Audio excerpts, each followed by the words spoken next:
आज हम पढ़ेंगे पैसिव वॉइस। पैसिव वॉइस में 8 टेंसों की पीढ़ी बनती है।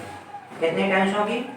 8 टेंसों की, जिसमें से टेंस पूरे होते हैं 12 में 8 टेंसों की बनी, बचे शेष कितने? 4 बचे जिनकी पीढ़ी नहीं बनी। 8 टेंस में होते कौन कौन है ये देखेंगे। आप पहले टेबल समझ लेंगे, फिर उसके बाद 8 टेंस देखेंगे। फिर प्रेजेंट टेंस है, past tense, future tense. Present tense में इंडेफिनिट, प्रेजेंट इंडेफिनिट की सहायक क्रिया क्या होती है? Do does. क्या होती है? Do does. डू डज सहायक क्रिया होती है। पास्ट इंडेफिनिट की क्या होती है? पास्ट इंडेफिनिट की डिड सहायक क्रिया होती है। क्या होती है सहायक क्रिया? डिड। तो जब हम पीवी बनाएंगे प्रेजेंट इंडेफिनिट की, तो प्रेजेंट इंडेफिनिट की जब पीवी बनेगी तो उसमें सहायक क्रिया किसकी आएगी? अगले टेंस की। मतलब डू और डज को बदल देंगे काय में? डिड में। अब जब हम बनाएंगे पीवी प्रेजेंट इंडेफिनिट की हो गई पास्ट इंडेफिनिट की, जब पास्ट इंडेफिनिट की पीवी बनाएंगे तो उसकी सहायक क्रिया आएगी डिड। अब हमें बनाना पड़ेगा अगले टेंस की। सहायक क्रिया हमेशा अगले टेंस की लगनी है। अब इसमें आएगी विल और शैल। ऐसी कॉन्टिन्यूअस में एज एम आर होता है वाज वेयर, लेकिन is am are was were के साथ एक शब्द लगता है। क्या होता है वो? बीइंग लगता है कि नहीं? तो इसमें बीइंग जुड़ जाएगा। Was being, were being, will being, will be, shall be. Same ऐसी सब कंडीशन। अब हम ये समझ लेना, एक 9th में भी हमने पढ़ाई थी ये टेबल, तो 9th में बनी होगी कॉपी में, तो उसमें भी देख लेना, ठीक है। इसके बाद हम पढ़ेंगे टेंस। तो कितने टेंसों की, कौन कौन की टेंस की पीवी वाइज पैसिव वॉइस बनती है?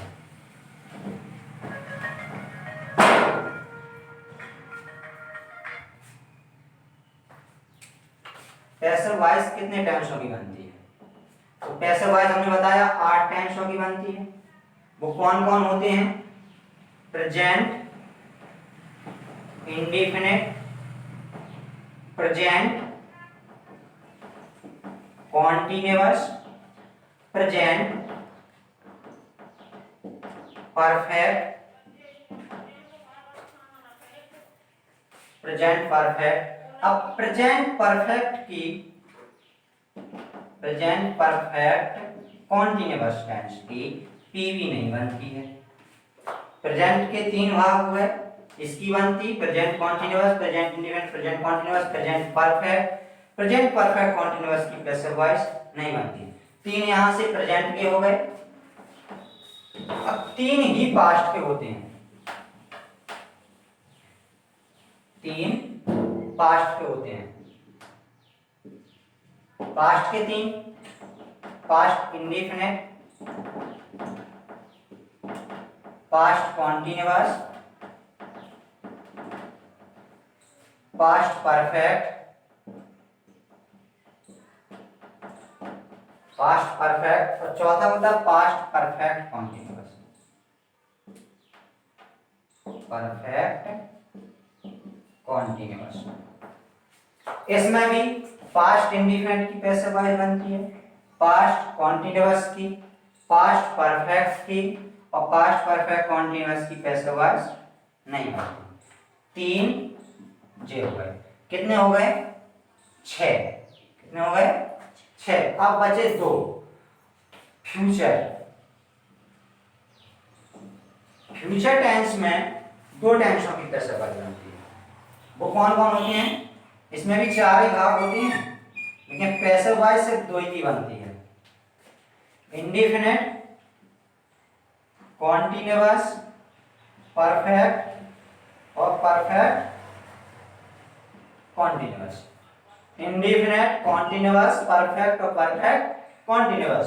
तो इंडेफिनिट की पैसिव वॉइस बनती है, कॉन्टिन्यूअस की नहीं बनती, परफेक्ट की बनती और परफेक्ट कॉन्टिन्यूअस की नहीं बनती। तो 8 टेंस हो गए, 3 प्रेजेंट के, 3 पास्ट के और 2 फ्यूचर के। फ्यूचर के 2 कौन कौन? इंडेफिनिट और परफेक्ट। इसमें सहायक क्रिया पता चल गई। पहली बात आपको सबसे इंपॉर्टेंट इसमें ये है कि हमें प्रेजेंट से लेके फ्यूचर तक के सभी भागों की मतलब 12 टेंसों की सहायक क्रिया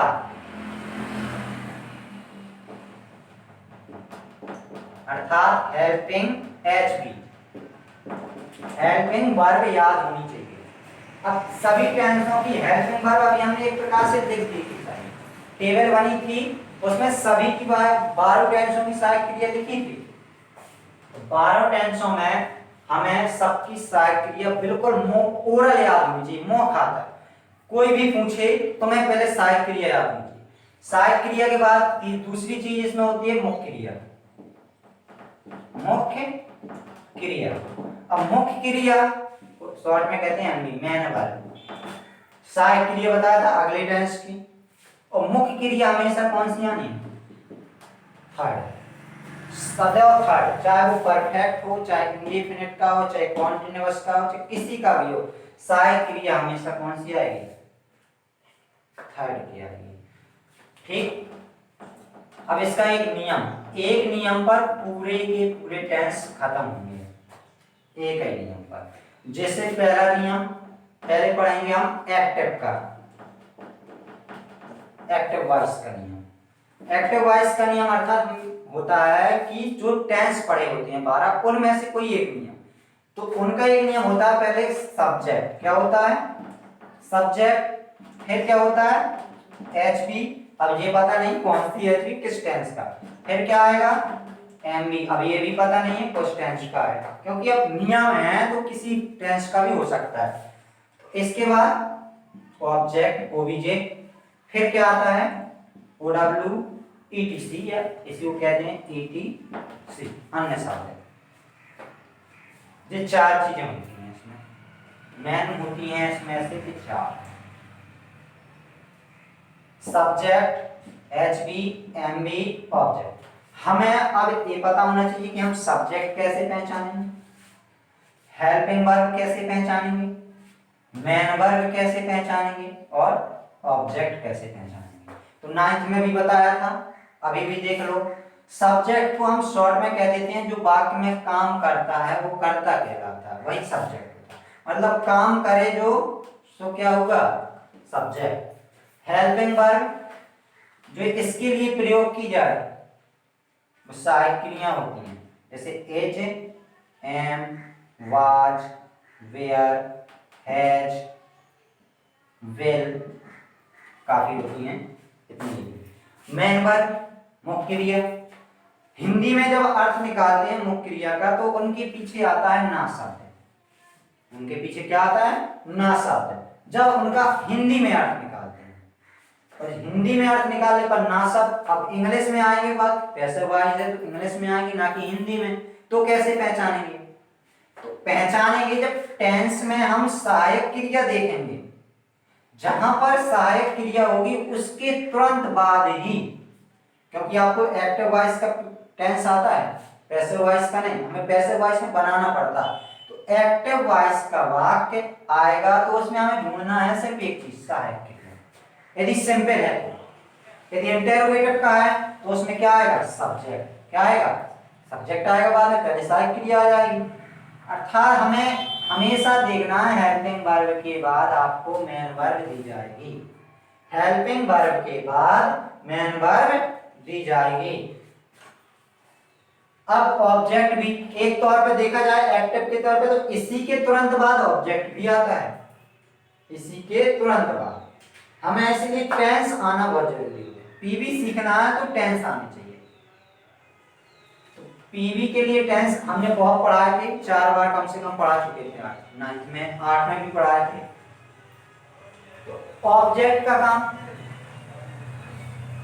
सब्जेक्ट पता चल गया काम करे, अब ऐसे कैसे काम करे पता नहीं क्या काम कर रहा, तो हम एक शब्द लगाते हैं, कौन लगाते हैं, जैसे राम विद्यालय जाता है, राम विद्यालय जाता है, तो हमने लगाया, आगे का वर्ड छोड़ दिया, ठीक, इसे हटा दिया, मान लो राम नहीं है, हमें अब इसमें सब्जेक्ट ढूंढना है, तो हम इसकी जगह पे लगा दें कौन, तो कह दें कौन विद्यालय जाता है, तो उत्तर में क्या आएगा, राम ही आएगा।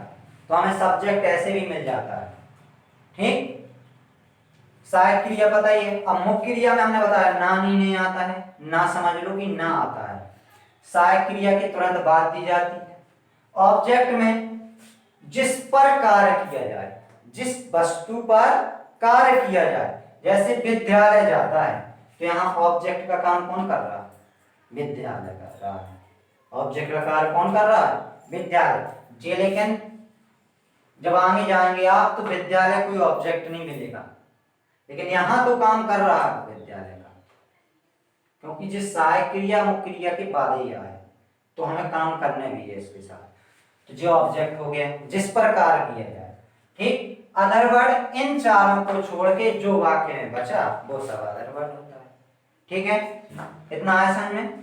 पैसिव वॉइस के नियम है जो कल से लिखेंगे। प्रत्येक दिन 2 टेंस के नियम लिखे, 2 नियम लिखे जाएंगे या 3। धीरे धीरे आपका कोर्स होगा। अभी भी समझ में आ गया।